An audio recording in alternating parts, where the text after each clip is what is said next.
And it is a great, great honor to welcome Gary Francione to the stage.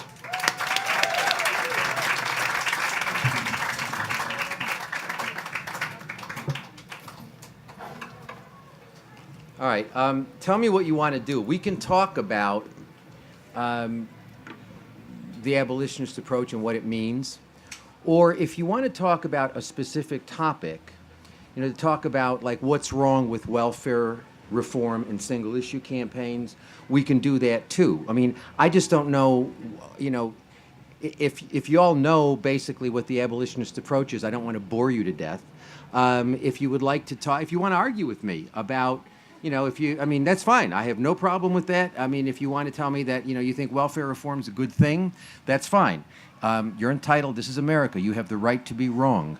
And so if you want however you want to do it, is fine with me. So can I just see a showing of hands? I mean, do you want to be interactive? Do you want to have discussion, or do you want me to talk to you about the abolitionist approach and what it means? How many want to be interactive? How many people want me to talk to you about the? Okay, fine. All right. Fair enough. All right, look. All of the above. All right, well, I'll try to finish up. How long do I have? An hour? I have an hour, right? Okay, so I will try to finish up and get some questions from you. All right, look. We are killing in excess of 60 billion animals a year for food. A billion is 1,000 million. We're killing a trillion sea animals. A trillion is a million. So we are killing, it's a staggering number to put your head around. And there's an urgency, and I think this is having a really bad effect on us, because you can sort of think of it as all this animal stuff that we're eating, all of this pain and suffering that we're inflicting and internalizing is like a pill we take that anesthetizes us to violence. It normalizes violence. We've become very desensitized to violence. We see it all over the place, and it doesn't even register for most people. And part of the reason for that is that we are sticking violence into our mouths 3 times a day. We're wearing violence on our bodies. We're tolerating all sorts of mindless violence. And so there's an urgency. Part of what concerns me about the movement, and I don't like calling it a movement because it's not really a social justice movement. We do not have a social justice movement, not yet. We're trying to build one, but we don't have one yet. What we have is a group of large, multi-million-dollar corporate charities. They have a very different incentive. I mean, they're not social justice groups. They're charities. They're promoting the vision that charities promote in order to get donations. We don't have a social justice movement for animals yet. As I say, we're trying to start one. But the social justice movement for animals is not going to be a matter of large organizations. It's going to be a matter of us as individuals doing things. That's how you change things. Things are not, the revolution will not be tax deductible. We're not going to change things through these organizations. We're going to change things because larger and larger numbers of us accept that animal exploitation is not morally justifiable, and we reject it, and we become vegan, and we educate others about veganism. And that's how, in 1985, I remember we had a big meeting in Washington, D.C., and all of the large groups were there, and there were actually many fewer of them than there are now, because there's 1 million of these groups. And but the groups, the major groups were there: the Animal Welfare Institute, HSUS, PETA, Fund for Animals. Groups were there, and we were all talking about whether we should support the 1985 amendments to the Animal Welfare Act. The Animal Welfare Act is the main piece of federal legislation which supposedly regulates the use of animals in biomedical research and some other purposes, but mostly biomedical research. And I remember, being the only person in the room who said, no, I wouldn't support this, because what this does is it says to people that we can regulate animal experimentation in an effective way. We can do it right. We can do the wrong thing the right way. This is the wrong message to send. And they said, well, what would you do? And I said, I would spend every minute of time, every penny of resource, every bit of labor I would spend on promoting veganism, because As long as people are eating them, nothing changes. Once they stop eating them for ethical reasons, everything changes. I mean, look, think about it.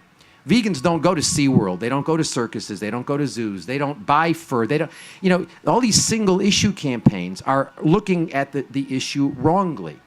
We have to look at the big problem is we eat them 3 times a day. We wear them. They are a part of, exploitation is a part of the lives of normal people. As long as that's the case, nothing's ever going to change.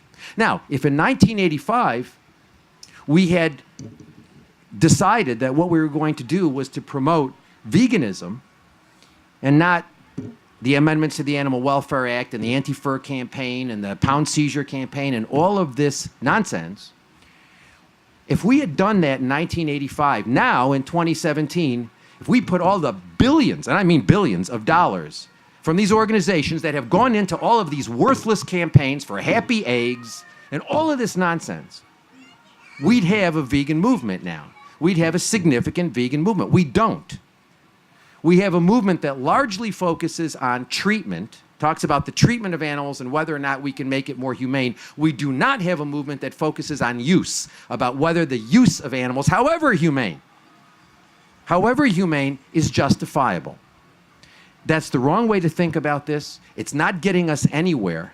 And we have, I believe, look, if we're ever going to change things, it's not going to be because you sit down and write a check to some organization in Washington, D.C. or Norfolk, Virginia, or any place like that. It's going to be because you take the responsibility. You, every one of you, take the responsibility. There are no leaders. There are only us. Each of us has to be a leader. If we're not, we're failing the animals. You can't abrogate this responsibility to somebody else. You just can't. And so if it's going to change, it's going to change because we as individuals, we work together, we work separately, we do whatever we can every single day. Because all of us have a sphere of influence. All of us have friends. All of us have family. All of us have contacts. We're in schools. We're working in various places. We all have people we can influence. And we don't tend to think of changing one person as an important thing. It's the most important thing that we can do. If each of us turns one person on in the next year, if we each turn one person on to veganism, and each of us does that every single year, the whole world will be vegan in 15, 20 years. Now, as I said yesterday, that ain't going to happen, unfortunately, but it could happen if we were out there working. And it's time that we stop being ashamed of saying, look, there's veganism or there's animal exploitation. It's not a question of I'm tired of this business that we shouldn't be clear with. I don't think we should ever be violent with people. I don't think it's helpful to be violent with people. I don't think it's helpful to be confrontational with people. But I think it's important to be clear with people that if they care about animals, if they think animals matter, they got to stop eating them, wearing them, using them. End of story. If they're not vegan, then they're participating directly in animal exploitation. Now, if they want to do that, that's their choice to do. But if they're eating them, wearing them, using them, it doesn't matter whether they're eating happy eggs. It doesn't matter whether they're reducetarians. It doesn't matter whether it's Meatless Monday. All of this nonsense. They're participating in animal exploitation. We've got to be clear about that. I'm sick of this business that we don't use vegan. We use veg. We use VEG*N. We use all of these things. I mean, what's wrong? It's vegan. There's nothing. It's like there's nothing wrong with it. Say it, vegan. It's nothing wrong with it. Okay, and we've got to be clear about that. Now, I want to talk a little bit about what I was talking about yesterday, which is namely, I think we should be taking the position that we ought to be advocating against the use of animals. It's really not a matter of how humanely animals are used. I mean, the reality is you can't feed the world with animal products without it being horribly violent. And I have been in many slaughterhouses in my life, and I have seen supposedly more humane slaughterhouses, and I will tell you something. I've never seen one that isn't a hellhole. They are all terrible, terrible, terrible places. And so this idea that we can do this, that we can kill animals in a humane way, that we can raise them and process them in a humane is nonsense. It's complete fantasy. There is no such thing as that. Okay, because you're talking about large numbers of animals. I mean, killing is itself a violent act, and so it doesn't really matter how well it's done. And I think it's really important. The animal welfare ethic that we live with, that is dominant, that is the conventional wisdom of our culture, was formulated in the 19th century. And it basically took the position that animals don't have an interest in continuing to live. They only have an interest in not suffering, because they're not self-aware. This is what Jeremy Bentham, the guy who is the in many ways the most important person in the animal welfare movement, his position was animals they can suffer, so they matter, but they're different from us because they're not self-aware. And because they're not self-aware, are killing them and you are using them and killing them, that's okay because they're not self-aware. When we kill them, they don't know what they lose because they don't have a sense of their lives. Now, you can say, well, 19th century, the guy was a jerk, whatever. Bottom line is the supposed father of the animal movement, Peter Singer, takes the exact same position. I mean, it is shocking to me, the number of people who say, oh, animal liberation. Are you telling me that Peter Singer doesn't take an animal rights position? Read the book. If you have the book, read the book. And he basically he rejects rights. He's a utilitarian philosopher. He doesn't believe in rights as a philosophical matter, but he basically takes Bentham's position. He says animals have an interest in not suffering, but they're different from us cognitively because they don't have a sense of who they are. So they live in an eternal present. So when you kill them, they don't really know. I mean, they don't think about their lives the way we do. Next year I'm going here, and next month I'm going there. Yesterday I did that. They don't have this sense. They live in a sort of an eternal present. That's what Singer says. That is basically the position of the movement. The movement takes the position, by and large, that killing isn't the problem. The problem is making them suffer. So the movement focuses on suffering. Okay? Movement focuses on ways to reduce suffering. That's why you have things like the reducetarian movement. That's why you have Meatless Monday, this sort of stuff. People say, well, isn't less suffering better? And the answer is, of course, less suffering is better. The problem is people who believe that animals have moral value ought not to be encouraging people to engage in the acts that supposedly, and I think there's a lot of doubt about this, but encouraging people to engage in the acts which are supposedly result in less suffering is a bad thing. It's like my saying, well, look, if I'm going to kill you, it's better that I kill you without torturing you. Isn't it? Yes, of course. Less suffering is better than more suffering. Okay, so is it all right for me to say it's all right to kill you as long as I don't torture you? And the answer is no. Less suffering is better than more suffering, but that doesn't mean we ought to normatively promote the supposedly less suffering option. And that's what the movement does, and they all do this. All of these large organizations do this, every single one. There is not one large organization in this country that promotes veganism as a moral baseline. Not one. They all focus on treatment, and they all focus on supposedly reducing less suffering. Now, think about this for a second. In the 18th century, we recognized that human chattel slavery was a really bad idea, because we recognized that if humans are property, then they're never going to matter. They're never going to have any moral significance. Can you hear me okay this way? Okay. They're not going to have any moral significance if they are property, because slaves didn't have any moral value. Slaves were things that slave owners owned. So they only had the value that the slave owner accorded to them. And so we recognize that human beings, if they're going to matter morally, can't be property. Because to say that they're property is to take them out of the class of beings who matter morally. And so now nobody argues in favor of slavery.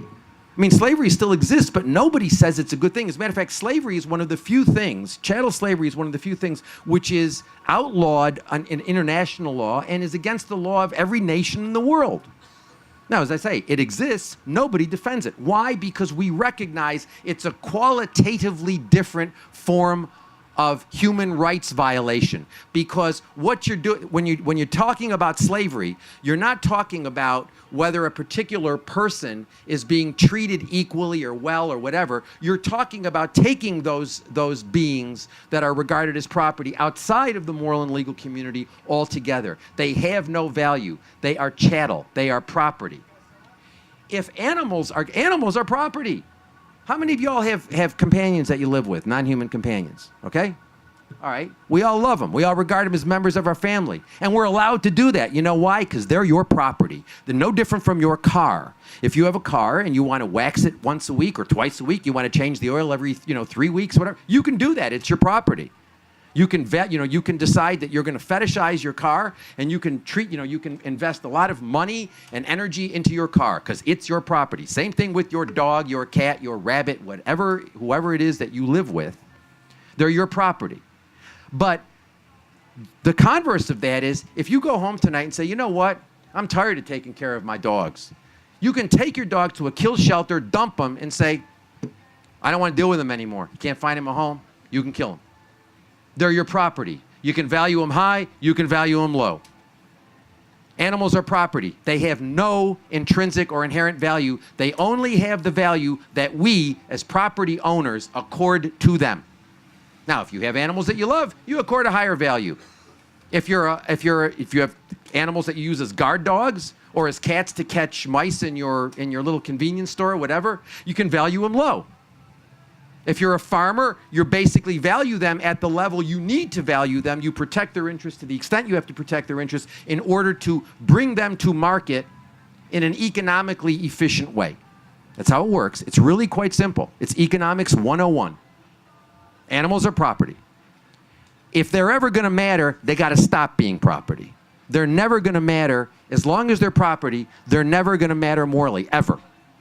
So they've got to stop being property. We've got to accord them the right not to be property. Now, that is not, in the first instance, going to be a matter of the law, where the law is going to recognize that animals have a right. The law lags behind. As I said yesterday, the law does not lead, the law follows. So it's only going to be when there's a social movement, it's going to be like with slavery. There were a lot of people who believed that human chattel slavery was wrong. And eventually, it resulted, in part, in a civil war, which resulted in the abolition of slavery to some degree, although some might say we had a civil war. And I think that we're not going to change this. The United States Supreme Court ain't going to say, well, animals, we think that they're property and we think that they're persons under the Constitution and they have due process. That is not going to happen, particularly with this Supreme Court. It's not going to happen. It's going to happen as a result of a sea change, a cultural change, where more and more and more people stop thinking about animals as property and reject the idea of animals as property. That's when things will change. That's when the law will start to reflect that social sentiment. But it's never going to happen. Never, ever going to happen. Lawyers are never going to do it. It's going to be the people who changed, whose thinking changes, whose moral sentiment changes. The people's views will change, and then the law will follow. But if animals are going to matter, they can't be property. As long as they're property, then all they are things that we decide whether we value them a lot or we value them a little. Okay? So we need to recognize that if animals are ever going to matter morally, they have to have a right not to be property, and that requires that we abolish animal use. And that is why I think it is a very bad idea. Indeed, I think it is not just useless, I think it's counterproductive for the movement to be focusing on welfare reform and single-issue campaigns. Welfare reform is getting them bigger cages. Single-issue campaigns are like the anti-fur campaign or the anti-foie gras campaign or the anti-dog, the Yulin Dog Festival campaign, that sort of stuff. Those are single-issue campaigns. These things are not only a bad idea, they are counterproductive. Why are they counterproductive? Well, first of all, if it's wrong to use animals morally, if it's morally wrong to use animals, we ought not to be encouraging the idea that we ought to be exploiting them in a more humane way. If slavery is wrong, you don't advocate humane slavery, you advocate the abolition of slavery. You know, if slavery is wrong, you don't advocate that the slave owner treats the slaves better. You advocate that the slave owners stop owning the slaves. And so the welfare reform and the single issue campaigns are really problematic. They're terribly problematic. They encourage exploitation. How do they encourage exploitation? Well, think about it. If you have a large group, and the large group is promoting cage-free eggs, and then Walmart decides to sell cage-free eggs, and then the group puts out a thing, Walmart cares about animal welfare, and they're going to have cage-free eggs. What does that do? It tells the public that, go to Walmart and buy their eggs. It's like that Proposition 2 in California. Even before Proposition 2 came into effect, and it still isn't in effect, but when it technically came into effect, people were saying, oh, well, the animals in California are being treated in a much better way, so you can feel less guilty about using animal products in California. And the answer is, no, that's the wrong message. What that does is encourage people to think that animal exploitation can be done in a way which is morally acceptable. This is a really, really bad idea. And if you think about how these campaigns work by getting coalitions together. So let's say you've got a campaign focusing on foie gras or the Yulin Dog Festival. So you put together a coalition of people who, many of the people in the campaign, most of the people who are supporting the campaign will be meat eaters. And so they get together and they form, they become part of a coalition to oppose the Yulin Dog Festival because eating dogs is worse than eating cows, pigs, and chickens. The answer is, no, it's not. It's terrible what's going on in China, but the Chinese, ragging against the Chinese is just an ethnocentric, xenophobic nonsense. The Chinese are they doing bad stuff to the dogs? Yeah. Have you ever been to a slaughterhouse? Have you ever seen what we do here in the in the civilized West that we think is, it's all done? It's not. I guarantee you, if you've never been to a slaughterhouse and you go to one, it'll blow your mind. It ain't like watching Earthlings. That's a brutal experience, but it doesn't stand in for actually being there. Trust me.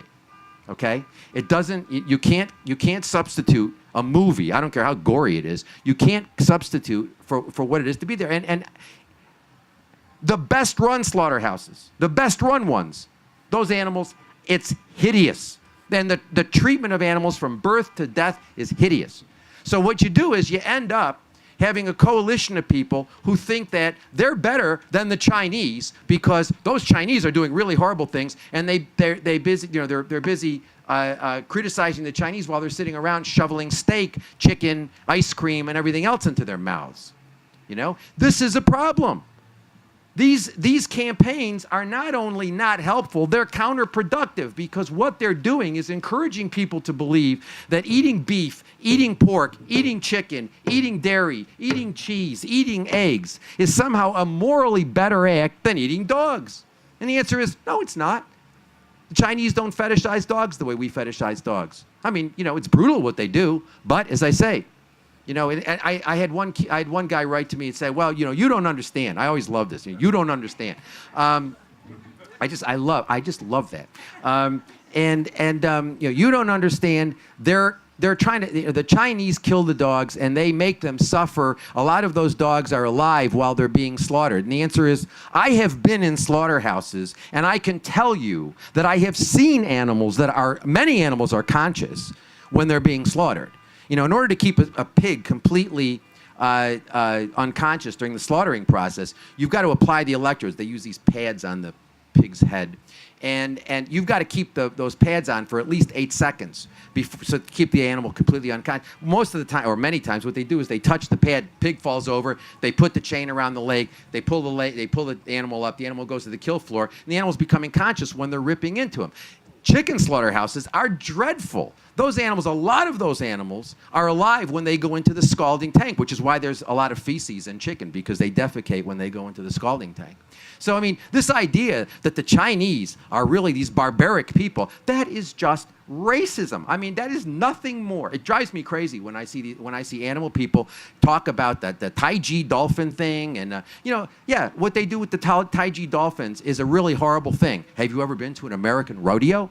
I mean, have you ever? I mean, we do all sorts of stuff that is every bit as bad as what the Japanese do at Taiji. The difference is we fetishize dolphins more, and we also have an anti-Asian bias, and it's easy for us to discriminate against Asians. We've done it for a long time. And so I think it's really, really important that we understand what these campaigns are about and why they are very, very, very harmful. And so, and it makes, these campaigns make animal exploiters and the animal movement partners with each other. So you see, today I was somewhat unhappy to see Whole Foods here. Whole Foods. What the hell's Whole Foods doing at a vegan festival? I mean, it's like Whole Foods. But you know what? I mean, they're big buddies with the animal movement, right? I mean, Peter Singer praises them. PETA praises them. Compassion Over Killing praises them. Farm Sanctuary praises them. Farm Sanctuary was involved in helping Whole Foods formulate their happy exploitation standards. So, as was Viva, a British group. So, I mean, what are they doing here? You've got all of these groups that are forming partnerships with institutional exploiters. It's a really, really bad idea, okay? I see this all the time now. I see groups. I saw the Humane League here. I saw the Humane League. Humane League promotes the idea that empirical research says that we should promote vegetarianism and reducetarianism because that will lead, empirical research shows that will lead to veganism. There is one word for that characterization, and that is bullshit.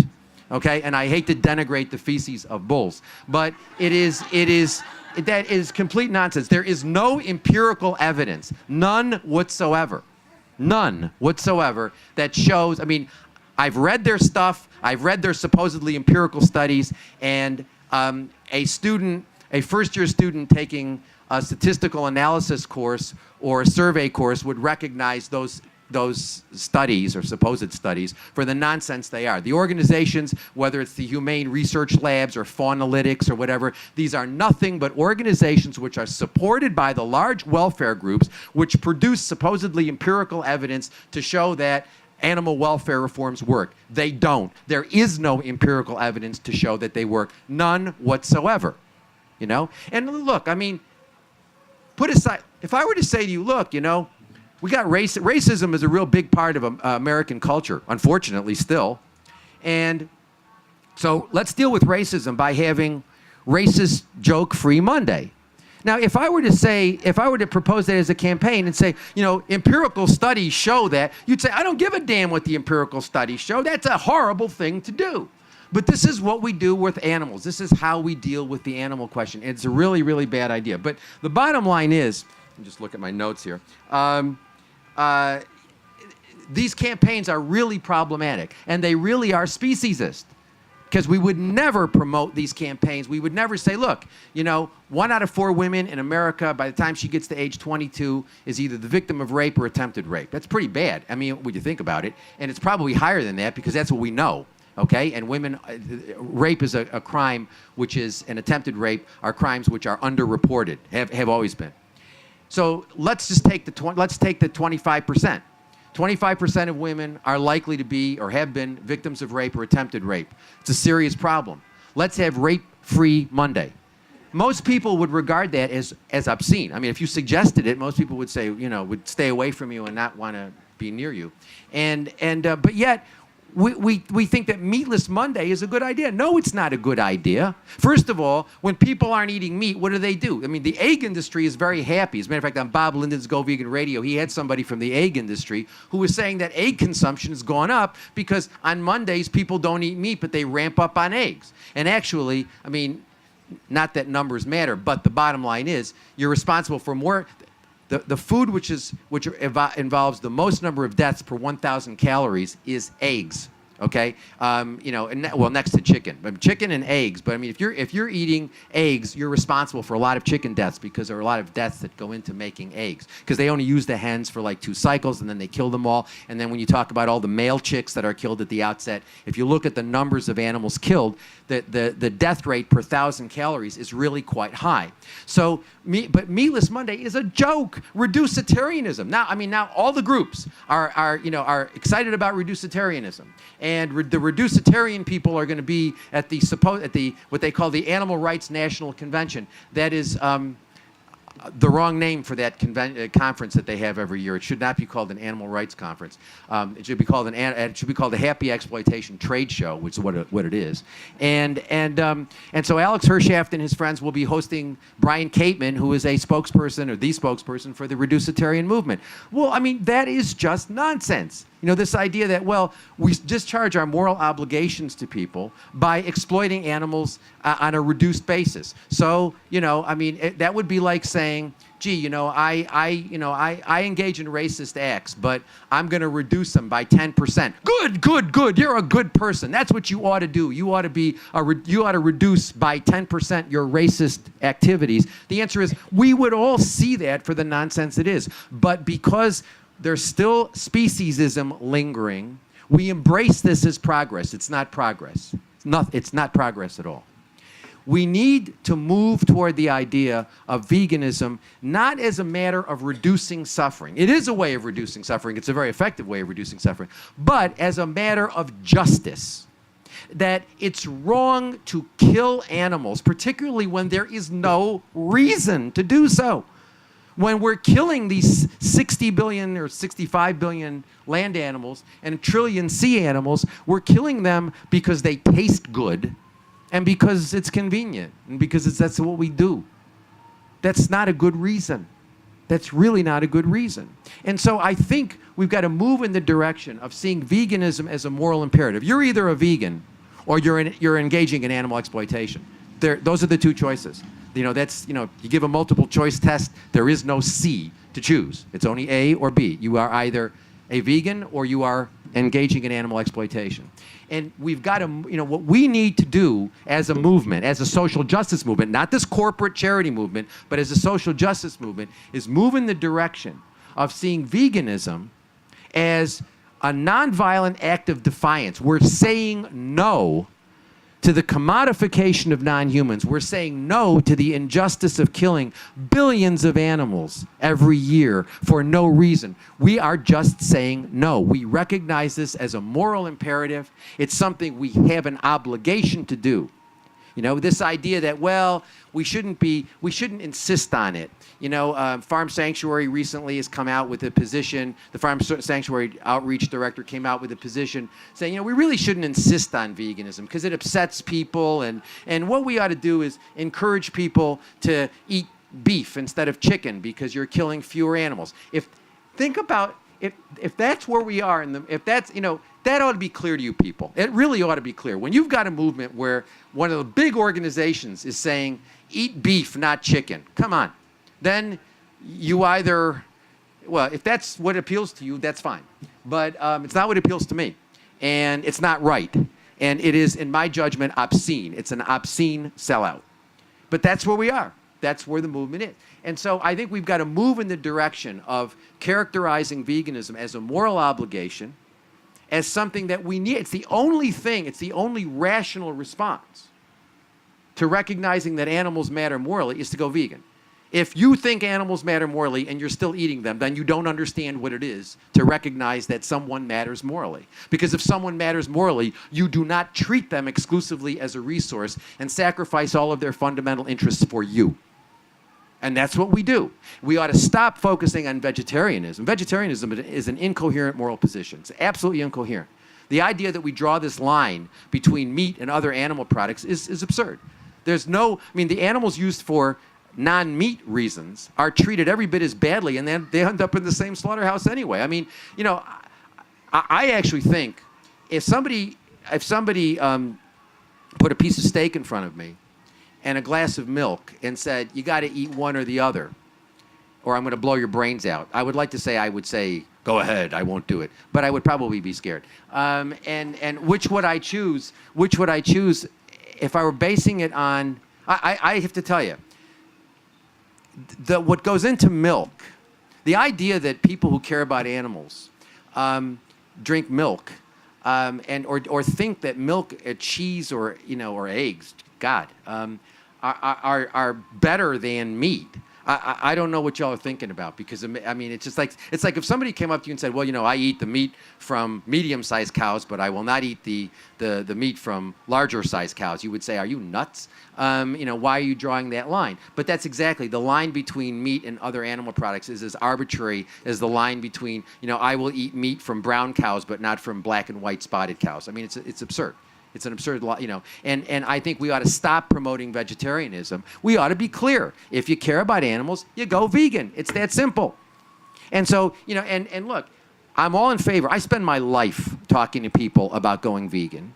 I do this all the time. Every day, every day that I'm not, I train lawyers for a living. There's a special place in hell for me. I make more lawyers. But every day that I'm not teaching my students criminal law or criminal procedure or evidence or whatever, the other things that I teach, I'm out there talking about veganism. And I'm very patient. Somebody comes up to me and says, I can't go vegan right away. I always say to them, of course you can. I'll spend as much time as I have at that particular time and say, of course you can. And let me help you. By the way, I have a website called howdoigovegan.com, which I put together with a group of volunteers, just like normal people. People like, just people who volunteer. People like you that just came forward and said, I want to work with you. And, I said, fine. Let's work together. Let's, nobody's making any money off of it. There's no donate button on it. We just give out information. And there will be no donate button on anything connected with me. And so, I'm all in favor of educating people, but I think we've got to be clear. It drives me crazy when I hear animal people talk about journeys, and they're on a journey. I'm on a journey, and think about how narcissistic and how speciesist that is. I mean, just think about that for a second. If I were to say, I'm on a journey, I have heretofore believed that women are inferior, and I'm a misogynist and a sexist, but I'm on a journey, and I'm still engaging in sexist, misogynistic behavior, but I'm on a journey.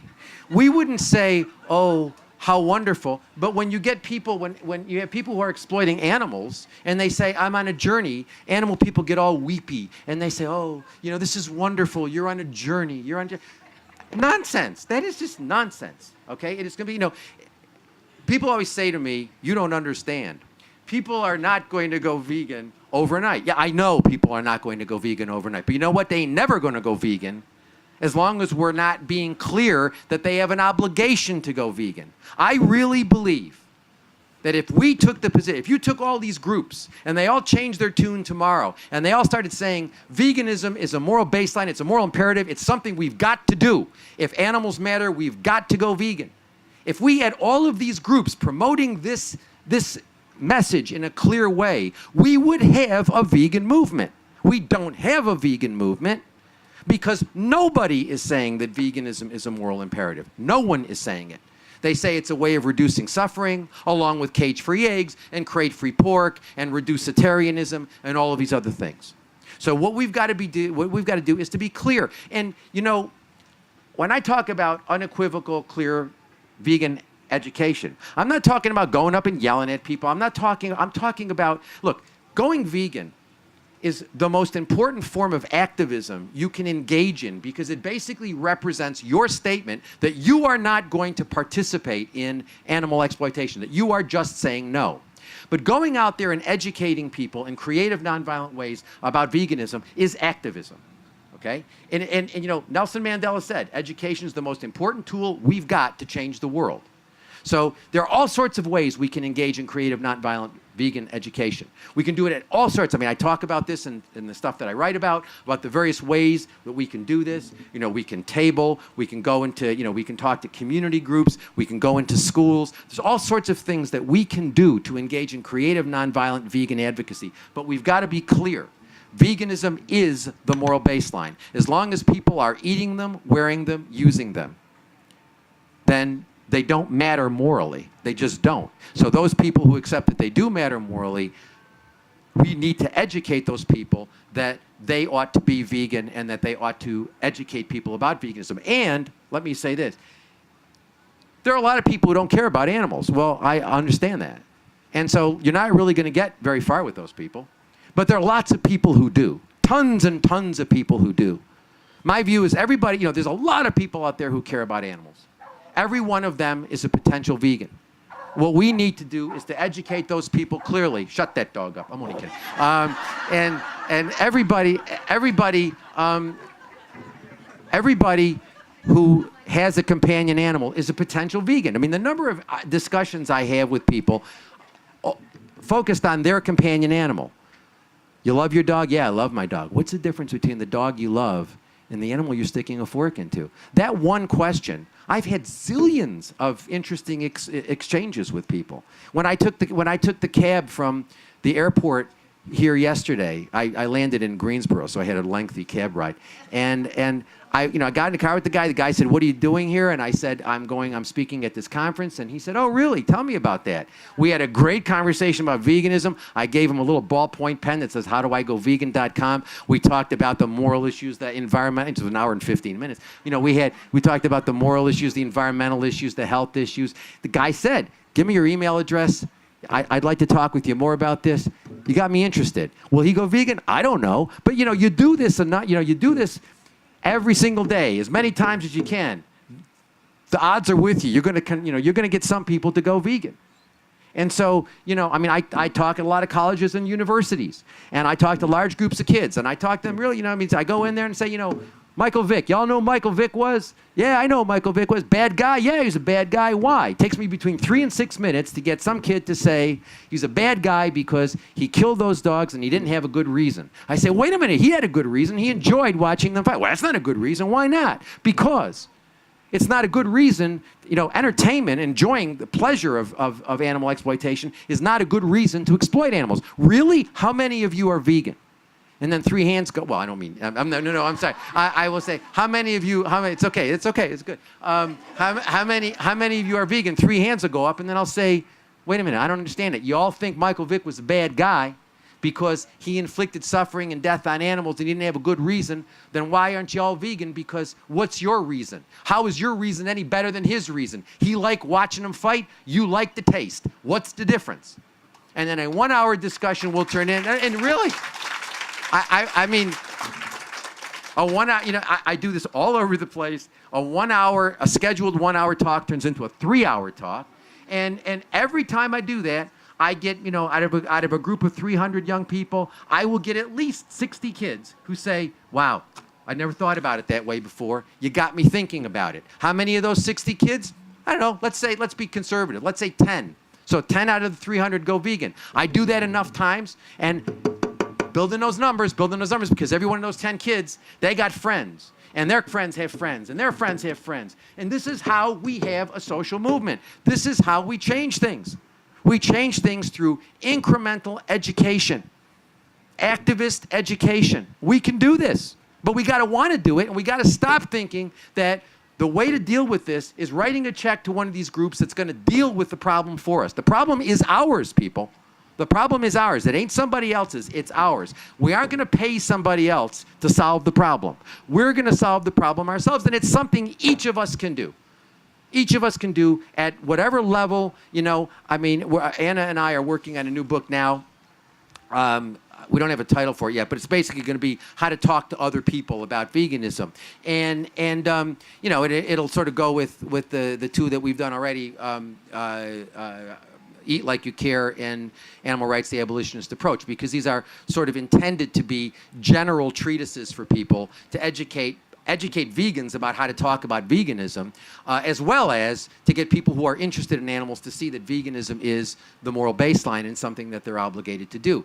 But I think, look, we've got to be clear about this. If we are clear about this, we can effect change. If we're not clear about it, we won't. One of the reasons why the animal movement has failed, and it has failed, at the level of the 501c3s, it has failed. And it has failed because it is not taking a position that veganism is the moral baseline. It is not taking that position. It's taking an ambiguous position at best, and some of these groups are taking actively anti-vegan positions. I mean, Farm Sanctuary, PETA to some degree, Mercy for Animals, Compassion Over Killing. These organizations are taking positions which are actually anti-vegan. I mean, when PETA gives an award to Temple Grandin, who is the designer of slaughterhouses, I mean, PETA gave her an award. What message does that send? I don't care how PETA explains that. I really don't. What message does that send to the public? I mean, the explanation that PETA gave is that she's helping to reduce suffering. Well, I have news for you. Slaughterhouses designed by Temple Grandin are also hell houses. They're places of horror, to put it mildly. I don't really care whether, PETA gives her an award. They're terrible places. But what message does that send to people when PETA gives Temple Grandin an award? It says, well, PETA, if McDonald's promises to buy its meat from Temple Grandin approved slaughterhouses, that's somehow a good thing. That's the message it sends out. What message is sent out when Ingrid Newkirk, my old friend, I was with PETA, I was a volunteer lawyer. I never took money from them. But I was a volunteer lawyer for PETA from the early 80s into the 90s when they first started. And my friend Ingrid Newkirk says on the Bell & Evans is a chicken producer. When Ingrid says on the website of Bell & Evans is showing how good animal welfare and good business go together. They're setting a new standard. Bell & Evans is setting a new standard for animal welfare. What message does that send? And when Ingrid says, oh, PETA doesn't believe in happy exploitation, I'm sorry, that's a lie. When you take the position that Bell & Evans chicken is a higher welfare chicken, you're promoting, when the head of PETA promotes Bell & Evans as producing a higher welfare chicken, PETA is promoting happy exploitation. That is why the movement's going nowhere. It's a business. These organizations want to keep the donor pools big. They don't want to offend anybody, so they don't want to talk about human rights issues because, hell, they might have conservative people who vote, they have people who vote Republican. They have people who are conservative. They don't want to upset them, so they don't take positions on human rights. They have people who are carnivores. They have people who eat all sorts of animal products but have dogs and cats and horses, and they don't want to offend them. So it's like, hey, we're Big Tent. Big Tent is shorthand for we've sold out. That's what it is. We've sold out. And that's what the movement's done. It's sold out. And you know what? I'm not questioning the sincerity of these people. I know a lot of these people personally. I've known them, some of them, for much of my adult life. And I'm not questioning their sincerity, but I sincerely believe they are just wrong. And I think that the economic incentives of running a group. You run a group, you need donations, you got to bring the money in to pay the employees and pay for all the benefits and pay for the rent and all that sort of stuff. And what you end up doing is selling out. It's never going to be a business. The revolution will not be tax deductible. It is going to be something that comes from us, from the people, from people who care about animals. We can make a difference. If we are clear about this, we can make a difference. And again, I'm not suggesting, I don't think you should be going up to people and becoming aggressive with them that when I talk about creative nonviolent vegan advocacy, I'm talking about the creative ways in which we can interact, communicate with people in productive ways. And there's all sorts of ways we can do that depending on the context. For example, the best way is talking to people in your community, because it doesn't really help to bring outsiders in to tell people in your community what the hell the right way to do things is. It's much better for you. It's much better for you to interact with your social circle, educate your social circle. I want to leave you with, look, in 1996, I wrote a book called Rain Without Thunder, in which I criticized the animal movement, and I said it was collapsing. The animal rights movement was collapsing into an animal welfare movement. I thought it was a really good book. Everybody got pissed off with me and stopped talking to me. And it is a really good book. But they got upset with me, and I stopped getting invited. Actually, the animal groups, I used to speak at all their conferences, and I stopped getting invitations. I really thought it was a really good book. And I thought it would spark discussion. I didn't understand that these groups are businesses. I didn't understand it the way I do now. These groups are businesses, and discussion imposes opportunity costs that they don't want to deal with, and so they got upset with me, and they stopped inviting. So I basically kept on writing books, and I was doing mostly professor sort of things in universities. And in 2005, some guy named Randy Sandberg, wonderful guy, from California, he worked at Apple at the time, and he called me up and he says, "You've got to go online. You've got to get this stuff online." And I said, no, I don't like computers, and I don't want to do that sort of stuff. And he said, no, you got to do it. And the guy drove me crazy. I mean, he literally called me day in and day out to the point where I was actually thinking about getting a restraining order against him. And finally I said, "Look, Randy," I said, "I'll tell you what, I'll make you a deal. I'll generate the content, but I don't want to deal with the computers at all. I don't understand that stuff. It's not, I'm just beyond the generate. I just can't. I'm too old." And so I said, "But you deal with the computer stuff. I'll generate the content." He said, "Okay, what do you want to call it?" And I said, "I don't know. Let's call it the abolitionist approach, because I think of abolition as the central kernel of rights theory." And so he said, "Okay, we'll call it." So we bought abolitionistapproach.com. We set the website up, and it went crazy. Now I'm getting 300-400 emails a day from people. Okay, I will go home. I've been away 2 days. I will go home. There will be 700-800 emails. It drives me insane, because a lot of them come from people in foreign languages, and I can't respond to them. I can't. But I've got people on my team. I've actually tried to get people on my volunteer team who speak foreign languages, so they'll respond in Spanish. I mean, some of the languages we don't. I have to say, Eat Like You Care is now in 13 languages, and it's getting out there. It's getting, it's in Romanian, it's in Turkish, it's in Spanish, French, Italian, etc. So, but it's gone crazy. The abolitionist approach has gone crazy. And all it is me, Anna, and a bunch of volunteers. Nobody's getting paid. There are no donate buttons, okay? All it is people who believe in veganism as the moral baseline, people who want to get out there. We got people tabling right now. On this Sunday, there are people tabling in countries all over the world, talking with people about veganism as a moral baseline. We've got them going to festivals and fairs and talking in community centers and schools, etc. And this is all a result of, a conversation I had with a guy from Apple, and said, "Yeah, let's set up the abolitionist approach and let's go online." There are 80,000 people on my Facebook page now. Okay, and I have all sorts of discussions with them. Some of them come, and we have very interesting discussions about welfare. Some of them get banned, but look, I'm all in favor of civil discussion, but I'm not going to have uncivil discussion. Life is too short. So the bottom line is we can do something here, but we've got to get away from this idea that animal welfare reform is a good thing. It's not. And let me leave you with one thought. Economics 101. Think about this for a second. If you've got a pig and the pig costs you $1, you buy the pig for $1. You want to bring the pig to slaughter. It costs you 50 cents to take care of the pig and get the pig to market. Well, that means you got to sell that pig for at least $1.50, or else you're going to lose money. So you got to sell the pig for at least a little more than $1.50 to make a profit. Somebody comes along and says, "Well, I want you to protect more interests of the pig." Well, that's going to cost you money. So you're a capitalist, and you basically say, "Look, if I can pass that along to people, I'll do it. But if I can't pass it along, I won't."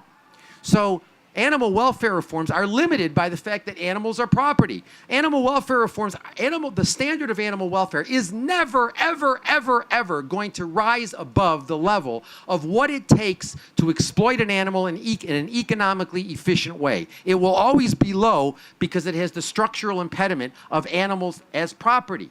So it can never be higher, because then that would mean the demand would be decreased, and no one's going to force industry to do that. What you will have is Whole Foods here at the Vegan Fest. You're going to have Whole Foods catering to niche markets for affluent people who say, "Well, I've got more money, so I will go and I will choose level 5 torture and pat myself on the back and say, I am such a good person because I am buying level 5 tortured animals." But so you'll have niche markets, but that's all you'll have. Animal welfare is a dead end for the movement, and most importantly, for the animals. So the way they're doing it, And I don't care what the Humane League says. I don't care what Faunalytics says. It's nonsense. There is no empirical evidence it's going to work. We've had animal welfare now for in excess of 200 years. We're exploiting more animals now in more horrific ways than at any point in human history. It doesn't work. It's nonsense. We need to change the paradigm, but we cannot leave the important work to these businesses, because that's all they are. They're businesses. And they are now deeply embedded with the animal exploitation industry. You know, my friend Eunice Wong, who was here at this conference, she was showing What the Health last night, which is the follow-on movie from Cowspiracy. And Cowspiracy involves going around and talking to the heads of these environmental organizations and saying, why don't you care about animal agriculture, because it's destroying the environment? And all these environmental people don't answer, and they avoid answering and things, and everybody, and so really it's really embarrassing. You could make a movie like Cowspiracy about the animal groups. You could go around to all of the animal groups and say, why aren't you promoting veganism?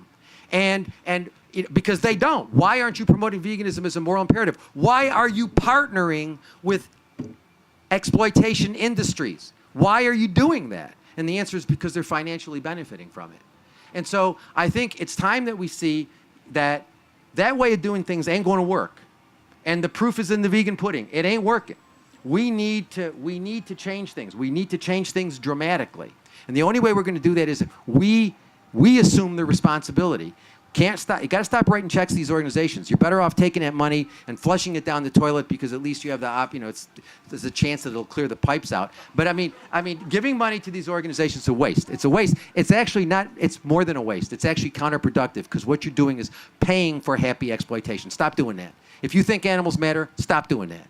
If you think animals matter, then understand one thing. This is our responsibility. It's the problem of the animals, but if we care, it's our problem. We can't relegate it to anybody else. There are no leaders to relegate it to. Each of us has to be a leader. Now I'll take some questions before I have to leave for the airport. Okay, thank you.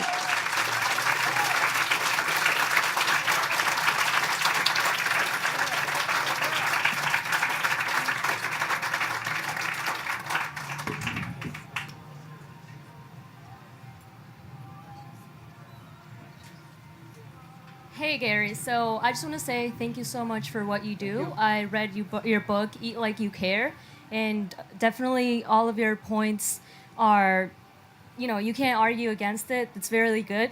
However, is there a but coming? Right, It's okay. I do want to tell you about movements like the horse carriage ban, the anti-fur campaign, DXC, Anonymous for the Voiceless. So we're in this battle together. And I think that the animals don't really appreciate when you slander us and when you discredit all of our efforts. I'm not slandering you. I'm saying that I think... you want to take one of those? You want me to focus on one, or you want me to focus... Hey, listen. Focus on one. Just because we're not doing vegan activism the way that you want us to do it with the abolitionist approach, Look, I really appreciate what you're doing. I love it. I think the abolitionist approach is working. But just because we're not doing that, because we're focusing on I'm not slandering you. I don't agree with you, and I say I don't agree with you. But you discredit our efforts. Because I think what you're doing is wrong and counterproductive. All right, but you're not speaking for the animals when you say that. Are you're you? speaking for yourself. Are you? We are absolutely Okay, making... We're so in this how are battle you- together. Look, We're let me doing tell you- this for the best interest of the animals. But when you discredit us, you're not doing it for the best interest of the animals. Okay, all right. That's all I want to say. Okay. Listen, I really appreciate what you do. Like I said, we're in this battle together, so just please stop making this division and discrediting all of our efforts. You're assuming that... let's take the horse carriage business.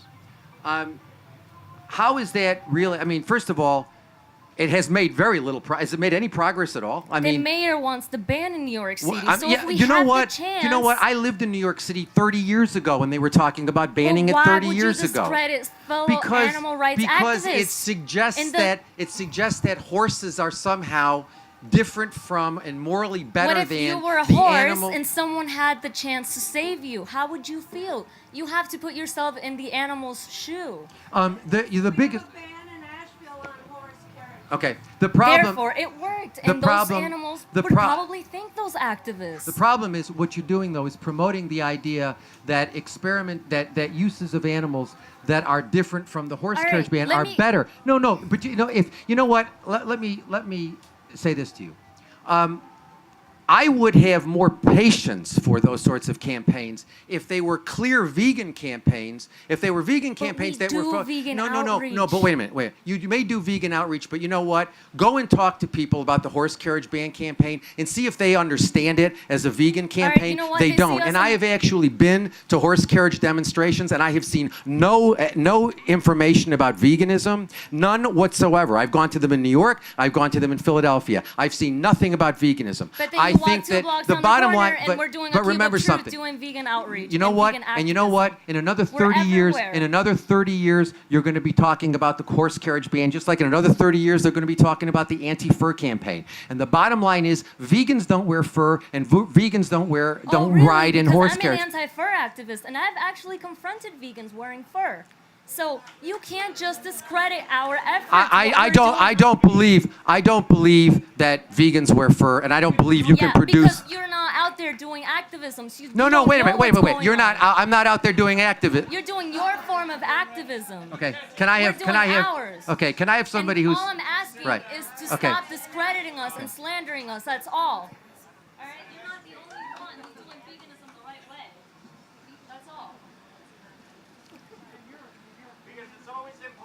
It's been so difficult to get the word out that animals is the primary reason for climate change and global Oh yeah, warming. no. I think that's important. Yeah, that's certainly a very important thing. That animal agriculture is destroying the planet. That's absolutely clear. And I don't see it as a lot of animal advocates say. Well, you shouldn't talk about about environmentalism. It should be talking only about the moral thing. My view, I agree with Eunice Wong that the environment is something that all sentient beings rely on. So it's a big part of the moral issue. I agree with you 100%. I mean, I think it's really very important. The thing is, I don't talk about it as an isolated thing, because bottom line is, people who care about climate change still do a lot of things. I mean, I've never met a vegan who is a vegan for environmental reasons only, consistently. And so I think it's an important part of the package. I don't think it's the whole package. I just don't. I mean, you know, but I think I do. I definitely talk about it as part of vegan.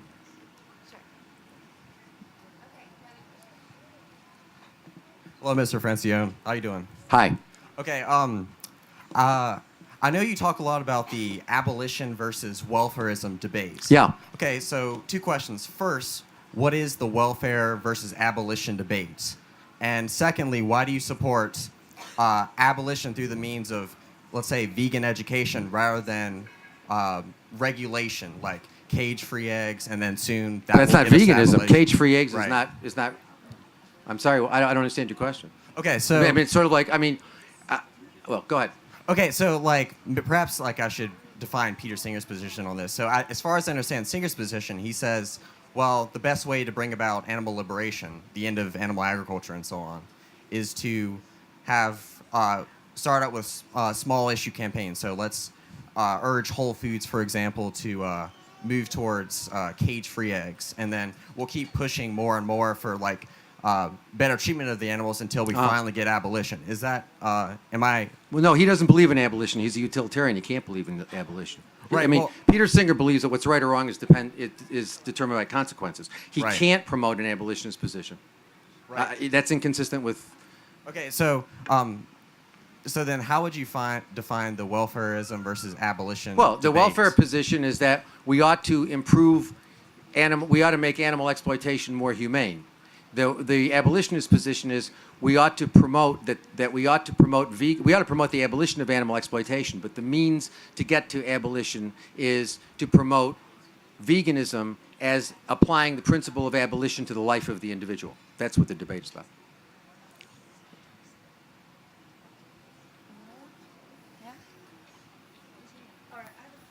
I think she wants you to get the microphone.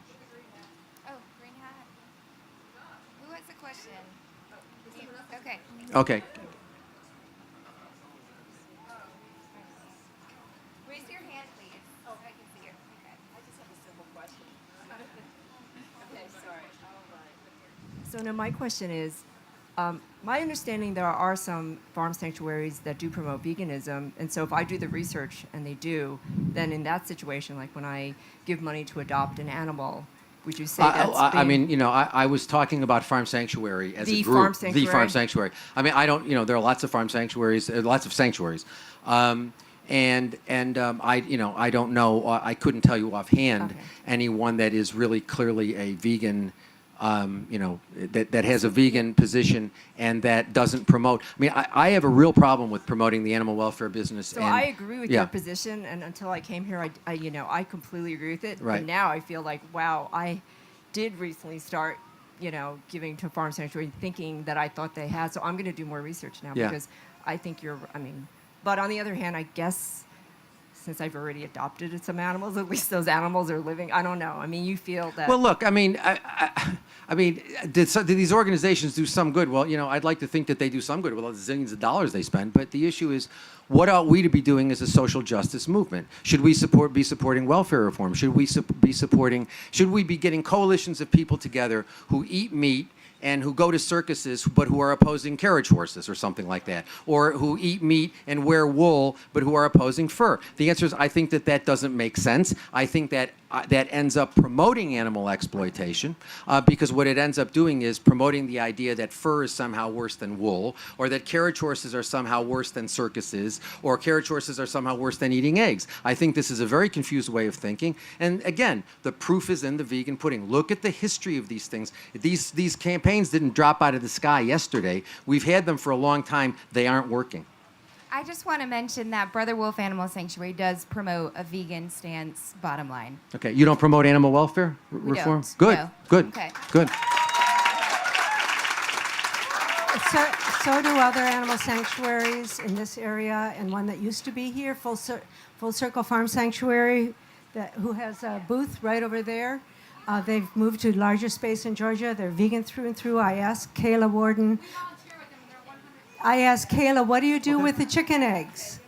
And she said we either grind them up to put them back in the ground to enrich the soil, or we cook them for the chickens to eat. Okay. We have Animal Haven here locally that's vegan, and we used to have another one. Yeah, it's that they're vegan and they're also not involved in promoting these welfare campaigns. They're not involved in pro whole food things and whatnot.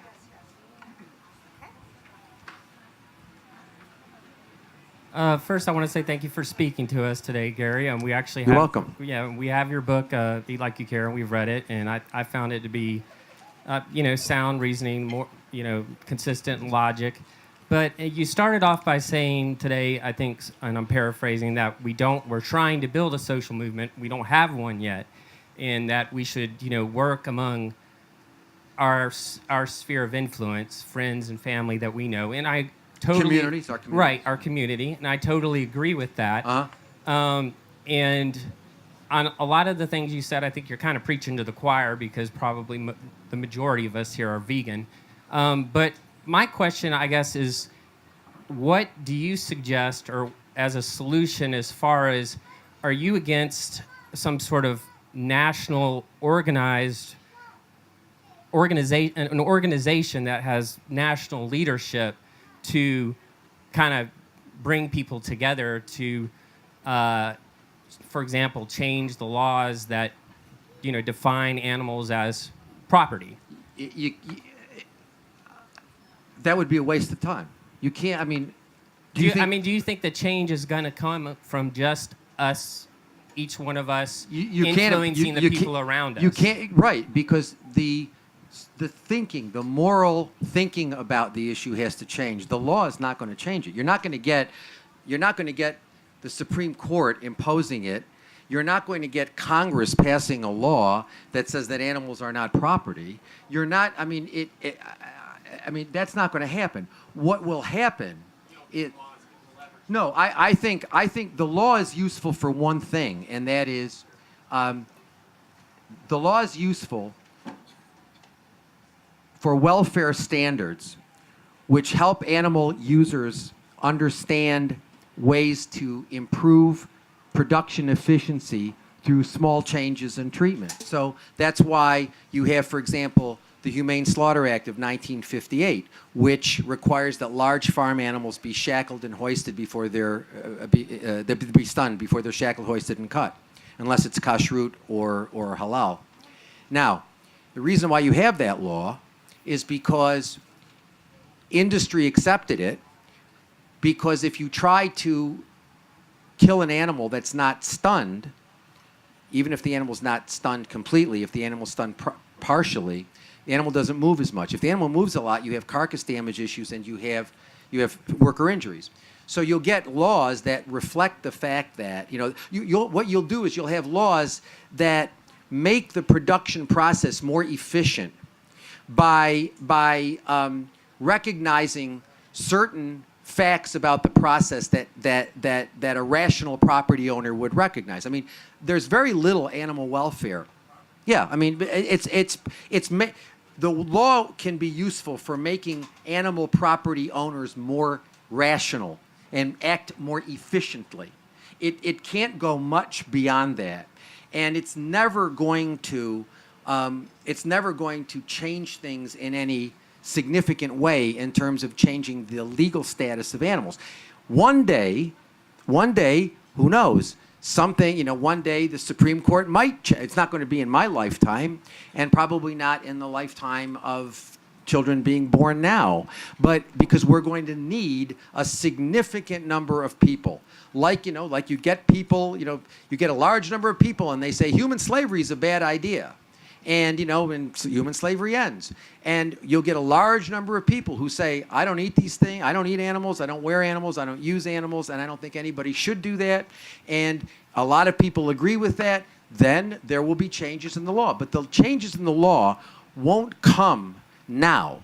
They can't come now. I mean, look, tomorrow, if the Supreme Court took LSD and they said, you know what, animals are persons. And we have to, they're persons. They're not things anymore. They're persons. There'd be a revolution.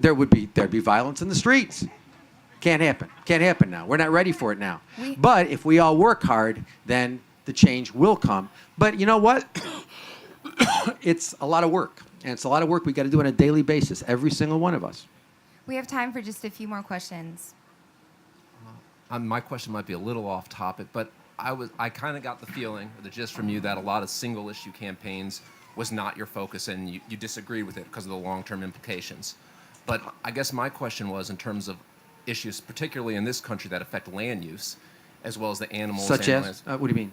Management of our national forests. No, but those aren't single issue campaigns. But those are campaigns. Well, right, yeah, but they're not single issue campaigns. Are campaigns where you focus on one form of animal exploitation and you treat it as worse than other forms of animal exploitation, and you target it and you build coalitions. So, for example, in New York City, you have a coalition of people who are opposed to the carriage horses, but most of those people are not, or at least many of them are not vegans, and they're people who participate in other forms of animal exploitation. And so what it does is it sends this message, it creates a coalition which sends out the normative idea that certain forms of animal exploitation are normatively okay, certain forms are not. That's the problem with single issue campaigns, is that we treat fur as being different from wool or leather. I remember when I was a young lawyer, I used to go and represent people who were doing fur protests, and they would be yelling at people who were wearing fur while they were wearing wool and while they were wearing leather. And so there's no difference between fur and wool and leather and silk, and we ought not to be making those distinctions because it suggests that some forms of animal exploitation are worse than others. But the forest campaign, those are not single issue campaigns. Those are not single issue campaigns. And our last question. Hey, Paul. Paul, baby. How'd you do today, man? Okay, I guess. So thanks for coming and speaking to us. You've been awesome, and you really helped us ground, the morals and values of what we're all trying to do. We heard a lot of great, James over there and Wayne here, a lot of great activists here doing their thing, doing great work. In your panel yesterday, we talked about, and you're here talking about it again, getting right to the edge of where we are right now. And what we keep leaving off in the conversation is that, hopefully it'll happen when my kids have kids or your kids have grandkids or whatever. I don't think we should have kids, Paul. I think we should adopt. Adopt. Yeah, that's a single issue campaign, by the way. No, it's not. No, yes, it is. Yes, it is. Because here's why. It is because here's why, Gary. Respectfully, we may not have the time for my kids or your kids or anybody else's adopted kids, based on what we were hearing yesterday. There's a 20 or 30-year timeline ahead of us that is looking pretty scary. And we don't have language to talk about that. Even when we're having this discussion about veganism and trying to get back to a moral baseline, as you say, and I agree, we're thinking that it may not happen in our lifetime, or it's a generational shift or whatever, like slavery was, for example. Right.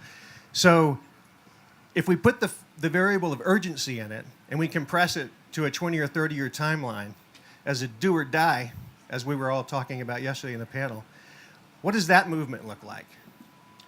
Well, you know, I'm all in favor. If you want to have a multi-zillion people march on Washington that advocates veganism, clearly, it's not a dirty word, veganism, and nothing but veganism, and you know, as a matter of fundamental morality and as a matter of climate issues, that's fine. The thing is, I can tell you one thing, Paul. Another 20 or 30 years of these 501c3 organizations ain't going to get us anywhere. So wherever we're going to be in 30 years, we're going to be better off if we as individual working together outside of the institutional framework will be much further ahead than we will be if we're working within the institutional framework, because the charities are not getting us anywhere. Okay. Would you accept a challenge, and Wayne and James and other leaders that have been here all weekend, to get together and try to figure out how to create that movement you're talking about that ramps it up? Well, you know, we got some fundamental disagreement. I don't know, James, you're talking about. I don't know who you're talking to. James Aspey? Yeah. Yeah. Okay. I was talking to James yesterday, actually, but there are some differences amongst us in terms of what we want to do, and I mean, the question is about getting together, figuring out how to work through those differences, and getting on a timeline that is legitimate to the urgency of the cause. I am happy to work with anybody who believes veganism is a moral imperative, veganism is a moral baseline, that we have an obligation to be vegan, and that is the primary focus of our activism. Okay, next question. I got it, brother. Yep. So once we all tick mark that checkbox, that requirement, and we get together, what does that conversation look like? What does moving forward with urgency look like in your mind? You've been at this for 35 years, and I think you'd have great insight on that. Who else can we ask? Mass education. Look, I'm a big believer in all forms of mass education. Mass education can take all different forms, and so I'm in favor of them. And I will work with anybody who believes that veganism is a moral imperative, and who rejects violence, and who rejects human discrimination, those sorts of things. Anybody who's on board with those simple ideas, I mean, look, I'm all in favor of nonviolence. We have to be more than vegans to be nonviolent, but we have to be at least vegans to be nonviolent. So I'm all in favor. I'll work with anybody who accepts veganism as a moral baseline, who rejects all forms of discrimination, and who rejects violence. I got to get to the airport. Peace. Thank you very much. Thank you. And thanks to everyone for coming out to VeganFest 2017. Hopefully we'll continue to build on these conversations. And thank you for supporting Brother Wolf Animal Sanctuary.